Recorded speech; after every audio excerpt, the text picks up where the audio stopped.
Hi there.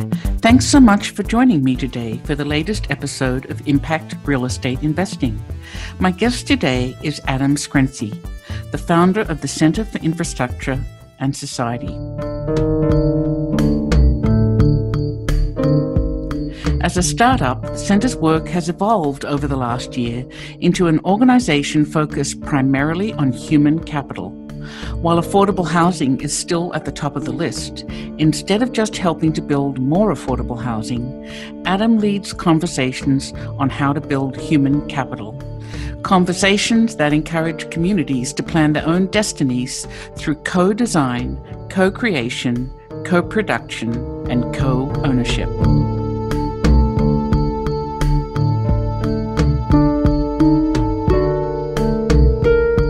Be sure to go to evepicker.com to find out more about Adam on the show notes page for this episode. And be sure to sign up for my newsletter so you can access information about impact real estate investing and get the latest news about the exciting projects on my crowdfunding platform, Small Change.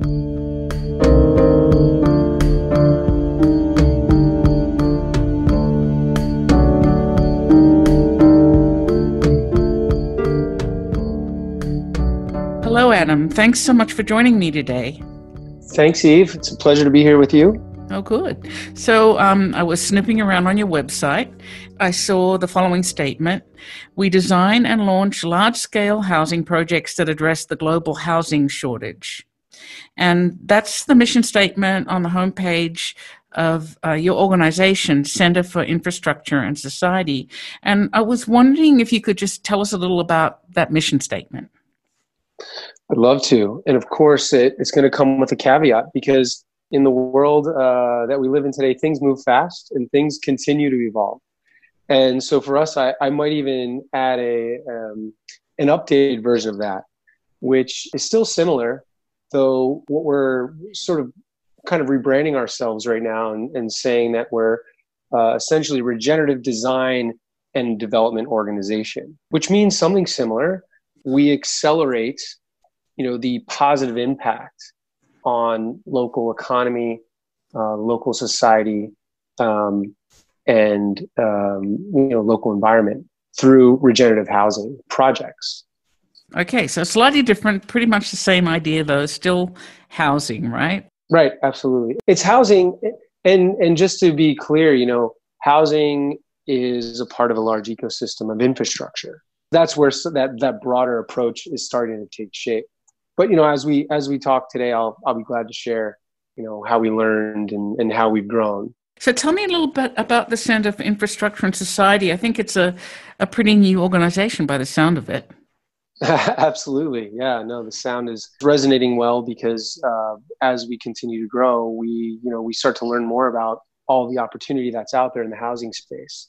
And this is something that I believe Small Change understands very well. This path essentially started for me 10, 15 years ago as a young carpenter coming up, building homes as a contractor, then as a project manager. You start to see some of the vulnerabilities that exist from the housing and development real estate sector. And, for me, one of the biggest things that was a sort of a glaring vulnerability was the focus on human capital investment. So I'm talking about workforce development. So this has a direct relationship with the skilled labor shortage and the global housing crisis. And so my ascent here into trying to roll out with which ultimately became the Center for Infrastructure and Society was the need to bring this understanding of construction, of infrastructure and development to this place of empowerment. Those were sort of the two worlds throughout my career that I was always interested in. And so that ultimately led me to creating an organization that initially started by guiding mass housing builders in underbuilt environments on the things that, and by the way, I'm based in Silicon Valley. So here in Silicon Valley, it's very common to hear conversations about, workflow and KPI and, career trajectory. Sure. So where does that sit? And how does that situate within the context of the typical tradesperson or the overall, real estate space. That was the initial foray that Center for Infrastructure and Society took into the world.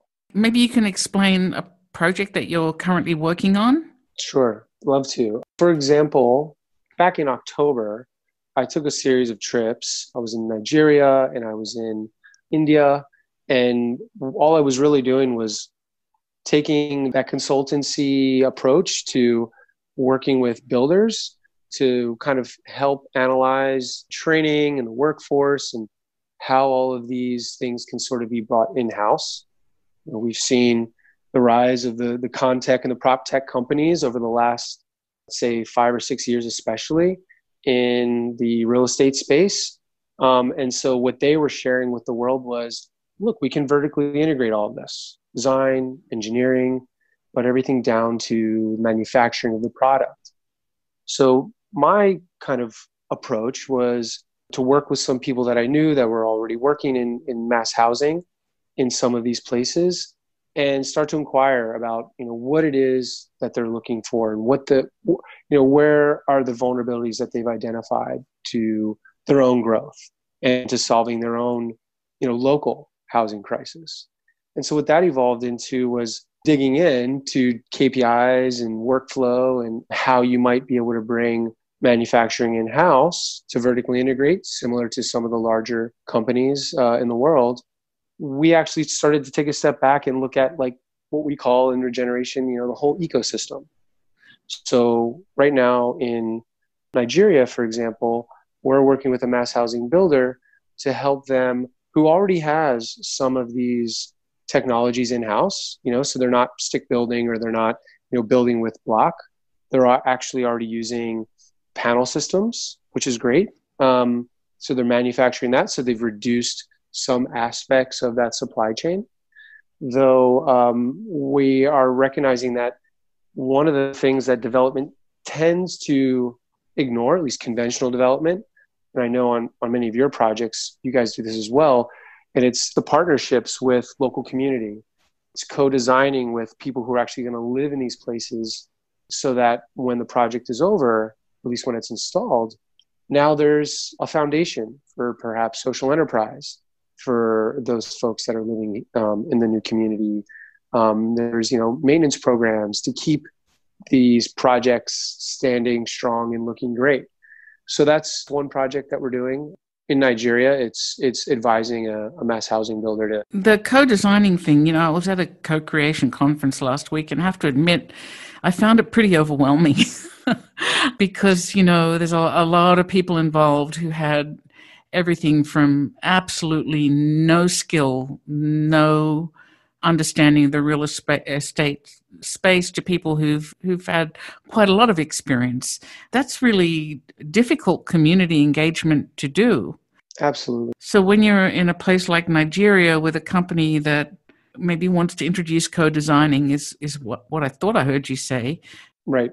How do you go about doing that? That's a great question.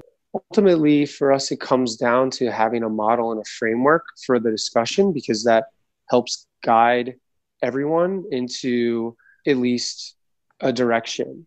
We start out with workshops, and where you might consider a town hall as an opportunity to explore relationships in the community. That town halls tend to be a kind of space that is just as, let's say, conflict ridden as the typical fragmentation of our industry, where everyone's sort of protecting their own idea. And so with a model in place, we've got a 4-part model. And so it's broken down into benefit capital, regenerative technology, community engagement, and strategic partnership.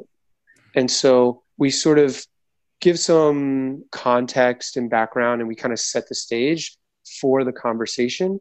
If it's initial conversation versus, even if it's, we've been doing this now for 2 weeks or 3 weeks with a specific group, we're at least all coming from a similar perspective. And that helps keep us focused on what you very, astutely observe, that it's actually quite overwhelming, because we're talking about an ecosystem, right? That's who's in the ecosystem. It's governments and it's corporations, and it's labor unions, and it's nonprofit organizations. And yeah, to your point, very correct. So you have a structure that you've thought through that can sort of help guide people and companies to some sort of commonality by the sound of it.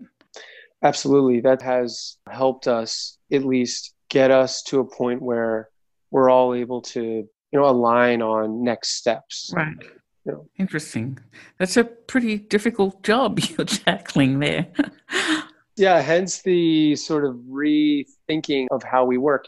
It happened in Nigeria, honestly, when I was interviewing and just doing assessments and talking to different builders. And, the reason that I had traveled there was because there was an interest for this, vertically integrated approach to running businesses and having business models that didn't depend on too many suppliers. And especially in other parts of the world, or even it happens here in the US, there's always an opportunity for details to get lost and things to happen on development projects. That's for sure. And so what we realized early on was our clients didn't only want the advisory, but they also wanted access to finance.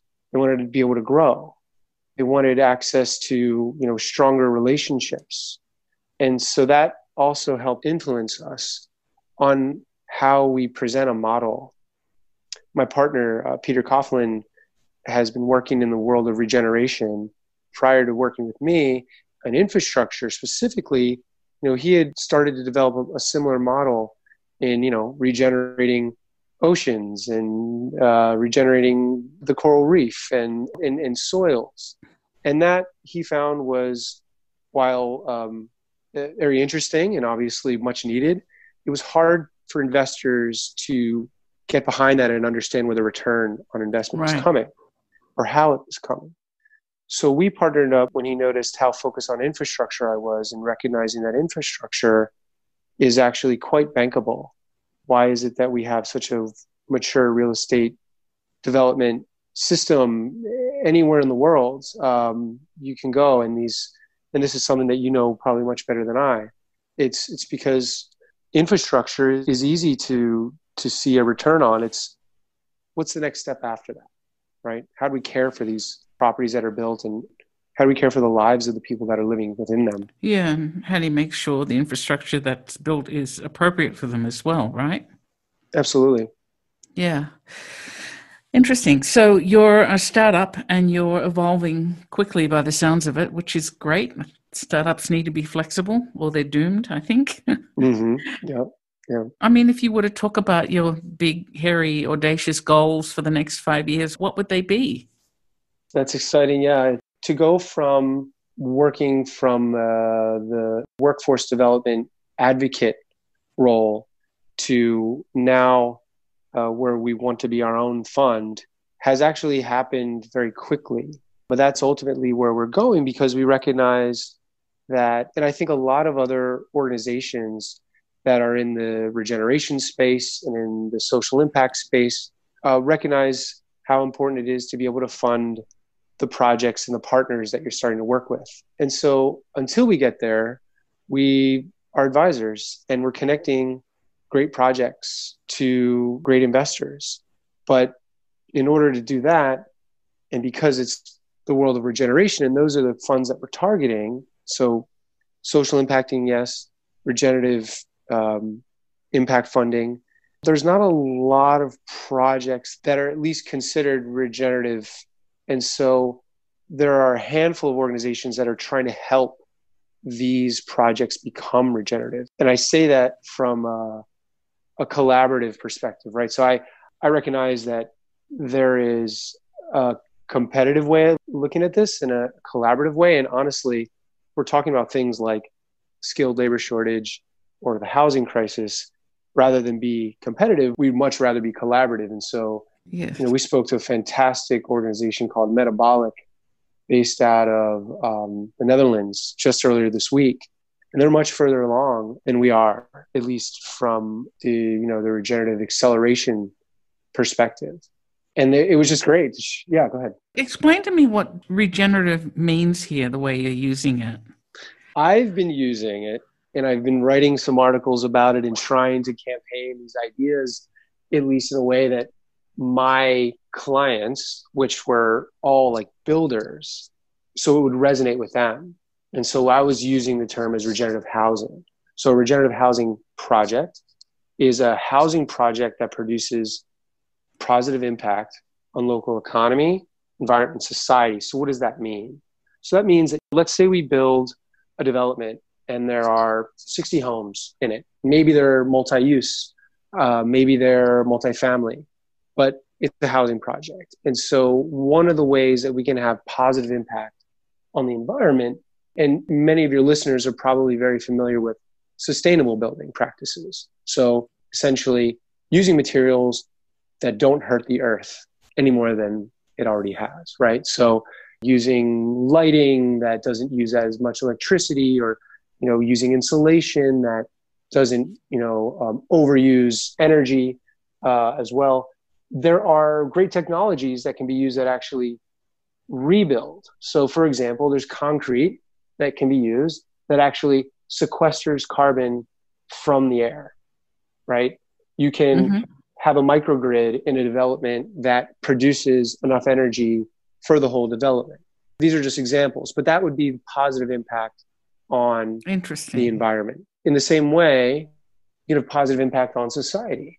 So you can have positive impact on society by using a housing project as a means of training local folks who had not known how to do any of these tasks to build this project prior to the project. Now the society walks away with a positive impact. Now they have training and they've been upskilled. And likewise, I had mentioned maintenance before. Maintenance is huge. And I think for a lot of builders and developers, it's not always, or at least it hasn't traditionally been, a part of the conversation. It was like, build as much as you can, build the best product you can, but then pass the keys over to the new tenant or the new owner and go after the next one. Or a property manager. Or a property manager, absolutely. So what we're proposing is, for example, every housing project should also come with creating a new market. So a new market for home maintenance, let's say, or perhaps there was a social, an incubator for social enterprise that was created for a housing project.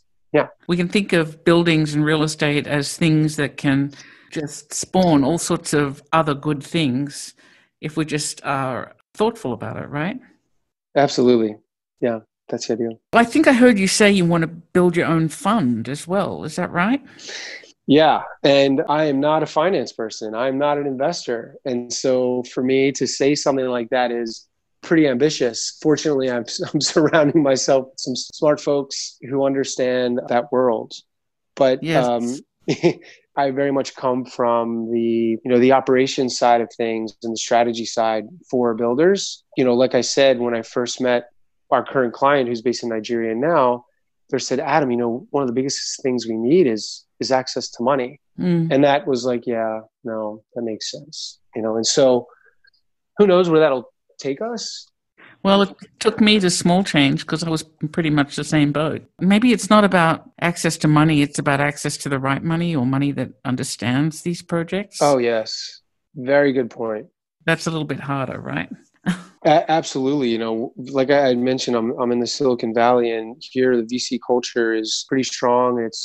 It's very pervasive, and it is sort of how people just think in general, what a successful investment is, or what a smart investment is. How quickly can you grow your users? And when it comes to development, especially social impact, you can't really take that lens. So you're right. You need a different category of investment for socially minded investors. That's right. Okay. So what's your background? You touched on it. I'm wondering how you got to this place. I was a student of economics and geology and local economic policy, economic development policy as an undergrad. After school, I taught English and traveled and got into construction much later. I did social service, I did case management after 9/11 in New York. It's all coming together now, right? Exactly. And so, I grew up in a family of builders. Father's electrician, grandfather carpenter. There'd always been that understanding, and I missed out on it as a young person, although I was always around it. And so, yeah, after college and while I was in grad school, after I was doing social work, I took a job as a carpenter's apprentice, and it really took off. The Bay Area, as you must know, is a great place to be in the trades because there's a huge demand for Yes. housing and construction, and there's actually quite a low supply of skilled workers here, at least skilled construction work. I think that's true everywhere. So, Sure. I've been a contractor myself, and finding good anything is really difficult. Yeah, I actually had worked for a prop tech company just a couple years ago that was based in Toronto, and I helped them launch their San Francisco office. And what they had noticed right away, though, was still quite a difference between quality of responsiveness by contractors and subcontractors here in the Bay Area. The demand is so high, people don't even have to be that responsive, and the Yes. rates Yeah. are so high that Yeah. you don't have to try that hard to, report on the progress of your work or have any kind of budget update for people because there's too much work. Wow. Yeah, that's kind of a sad statement. It is a sad statement, and I certainly hope Yes. any local carpenters are in the Bay Area listening to me don't get offended. But I mean, it's just a simple fact. There's Right. there's so much work. Do you think socially responsible real estate is necessary in today's development landscape? I think so. If we're hoping to reduce the kind of vulnerabilities that we're all quite aware of now, all being in shelter in place for the last couple months, every one of the clients that I work with here in the Bay Area has been like rethinking strategy.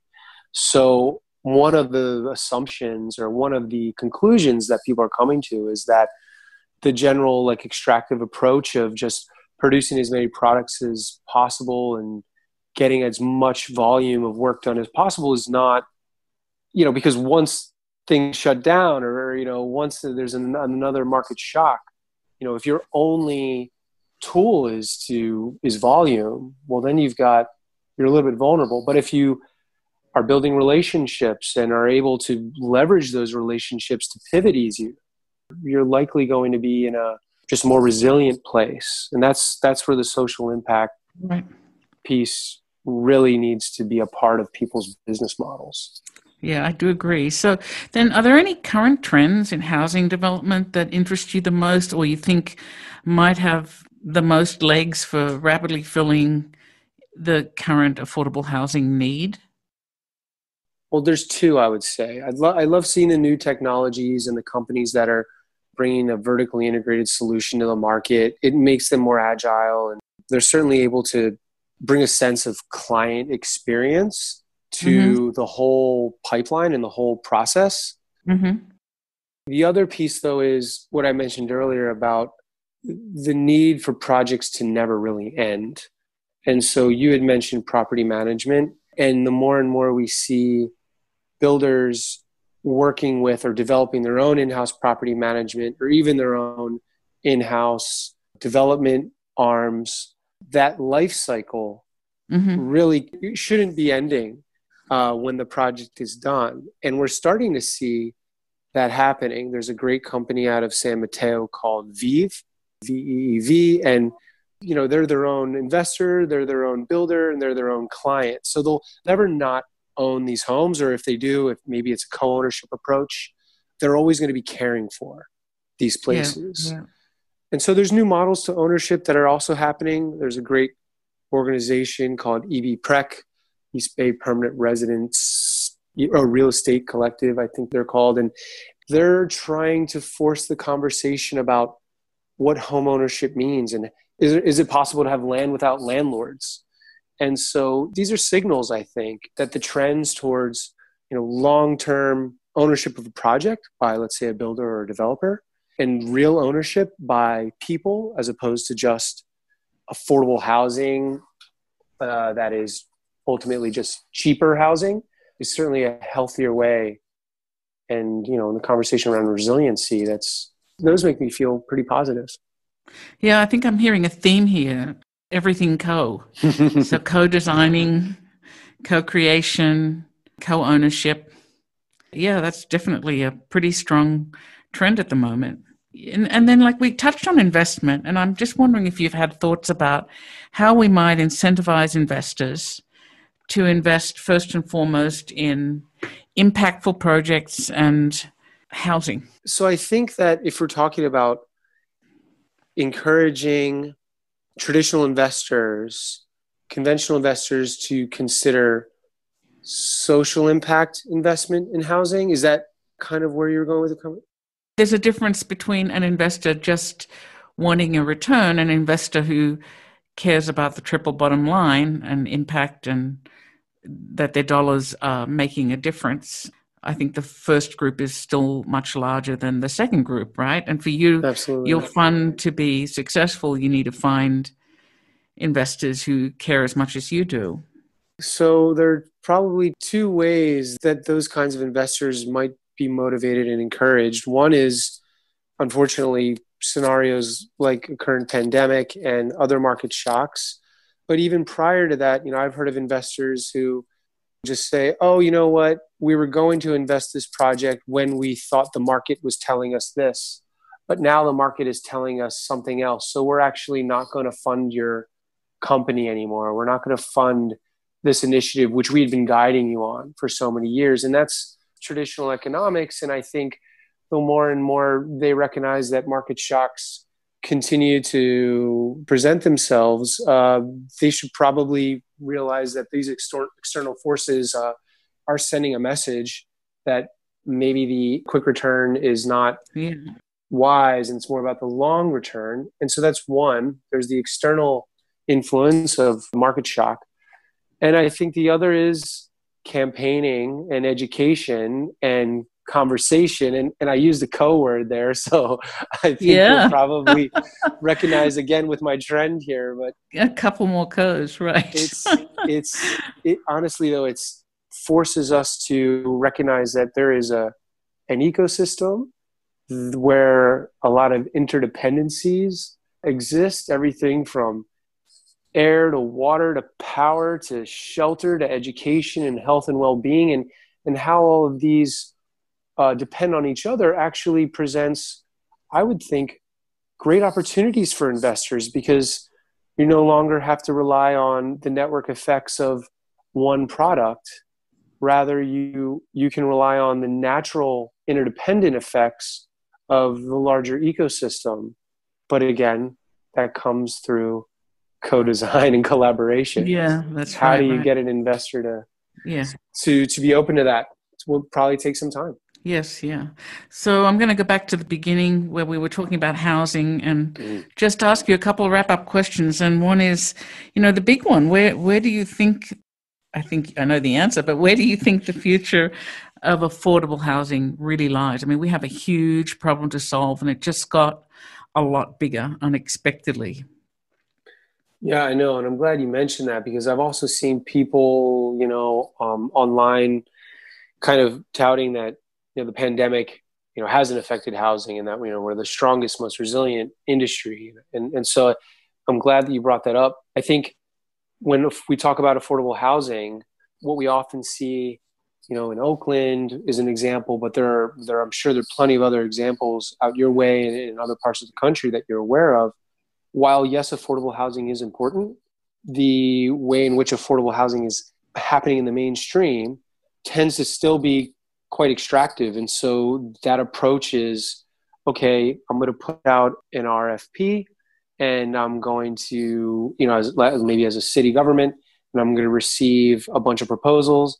I'm going to look for the cheapest, or I'm going to look for the one with the best return, and we're going to go along with that project. And then you get a whole bunch of people protesting, or you don't get reelected as mayor or, city council because you backed a quote unquote affordable housing developer who ended up actually just building something for, entry level tech professionals. And so I guess that would be one of the key factors there for, what's to come, how open are some of the local governments to rethinking, what affordable housing really means. It means accessibility to housing. One suggestion is using a model similar to ours. There are other models out there that are great, but aligning the investor with the technology that's being used, with the community that's supposed to be serving, with the partners who are going to be involved. Yes. And looking for, it's not a zero-sum game. Like you're looking for a win-win all the way around. Yeah. And that's hard work, but worthwhile, right? Right. That's what makes it worthwhile, I think. So then, final question: what's next for you and for the center as things evolve? Gosh, well, call me next week and you might get a different answer. No, I hope not, because I am getting a little bit of there is some fatigue with the rethinking, but it's all a part of the process, I guess. I think over the next year, there are 5 projects that we're on right now: India, Nepal, Nigeria, Venezuela, and California. There are 5 projects that are in a very initial stage of building the model and bringing everybody together and looking at the investor relationships.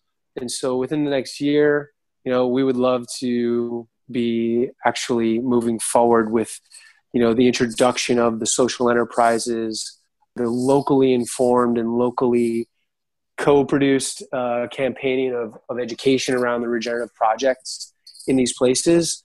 And obviously the building of them. The building tends to be the shortest segment of a project in a regenerative project. And so, we certainly would love to see that. And at the same time, we're exploring this idea of we're calling a regenerative core or a regen core of like a youth program that can be brought into universities, high schools, where we can spark a similar conversation about how might you be able to get involved in a social enterprise startup in your community that helps bring more access to housing. That's on the agenda for this next year, and along the way, we'll be gathering lots of data and hopefully using that data to influence great next steps along the way. Well, it sounds like you'll be really busy, and thank you very much for joining me. I'll be really interested to see some of the outcomes soon. I would love to keep in touch with you, Eve, and the work that Small Change is doing. I'm so impressed with seeing some of your old videos and like speaking at different places around the world and the projects that are coming up. So I do hope to stay in touch with you guys as well. Well, that would be fabulous. Thank you so much. All right, my pleasure. Have a wonderful day.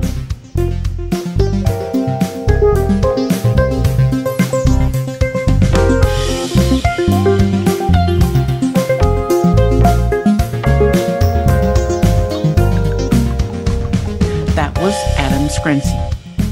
Adam is building a new organization focused on human capital. Instead of just figuring out how to build more affordable housing, the conversations he leads are meant to encourage communities to plan their own destinies through co-design, co-creation, co-production, and co-ownership. You can find out more about impact real estate investing and access the show notes for today's episode at my website, evepicker.com. While you're there, sign up for my newsletter to find out more about how to make money in real estate while building better cities. Thank you so much for spending your time with me today, and thank you, Adam, for sharing your thoughts. We'll talk again soon, but for now, this is Eve Picker signing off to go make some change.